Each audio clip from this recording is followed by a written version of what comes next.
guess it's just the human mind just tends to jump and just jump from one thought to another.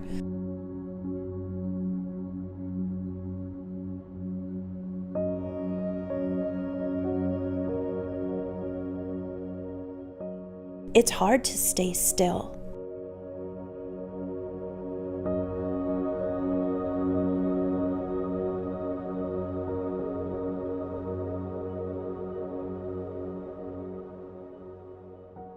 My life is hectic, and I'm always finding ways to squeeze more things in. And in this space, I feel encouraged to back off.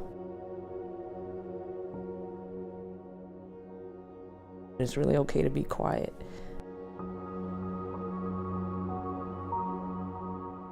I find that it works, and this kind of centering prayer has been more effective in my life than other types of prayer I've tried over the years. So I need to make a space where I can be in touch with what is real.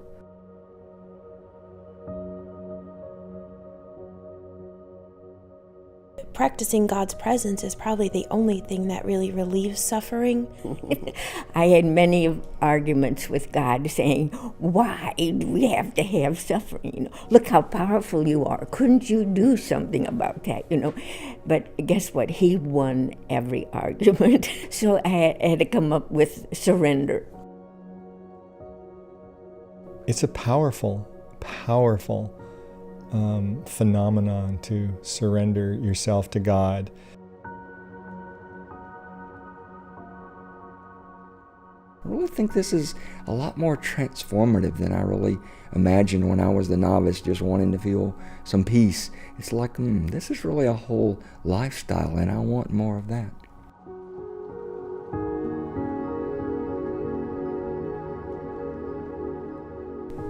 There came a time when God was actually seeking me. It wasn't anything I was doing. And so it was a question that God kept posing to me over and over until I finally answered the call, and then I started seeking what God was calling me to, which was this contemplative life. To desire it, to practice it every day, that's a struggle too. To carve out that time when I'm not making my to-do list and just being.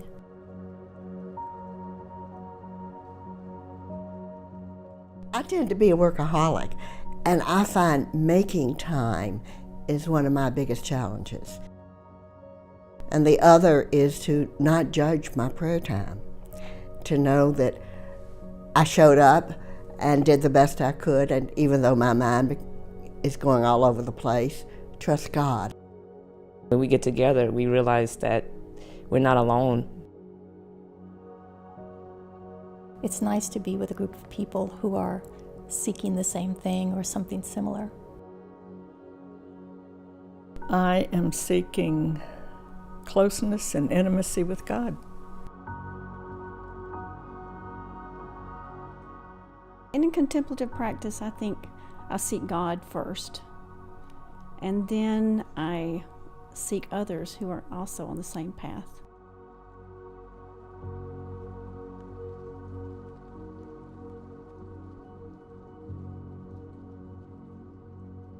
So I am William Teeley, a founding spiritual director for our School for Contemplative Living.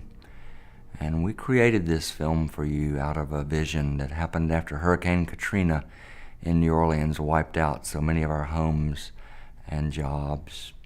And some of us felt like we needed to start meeting together and practicing contemplation together, opening ourselves to be in God's presence and to be finding that inner stillness that is inside of us that we really all have but so often lose touch with.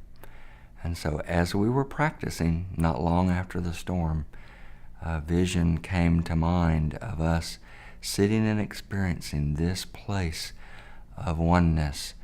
And wow, if we can experience it even now after Hurricane Katrina, maybe we need to share this with other people to see that regular people like us can find that place inside our beings where the presence of the divine just is. We needed it big time. We needed each other to help each other find that place. And we thought maybe this recording would help you know you can find this place too.